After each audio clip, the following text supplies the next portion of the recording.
Contento por el resultado, hicimos lo que teníamos que hacer, que era ganar 3 puntos y ahora esperar un poco los resultados que se dan. Y creo que por el equipo creo que hicimos 70 minutos muy buenos. Los últimos 20 los cambios esta vez no nos funcionaron, no nos dieron el nivel que nosotros pensábamos. Entonces, bueno, salvo eso, en los primeros 70 minutos el equipo jugó agrupado en todo momento y creo que hicimos un partido bastante aceptable. No cabe duda que el terreno de juego siempre favorece a un equipo como el nuestro, ¿no? La velocidad de circulación de balón y la posesión es un poco el signo de identidad que tenemos, y el tener el campo rápido pues agiliza un poco eso, ¿no?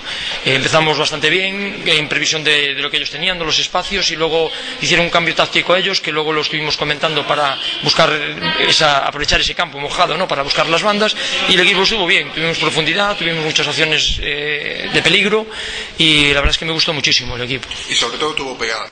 Y pegada.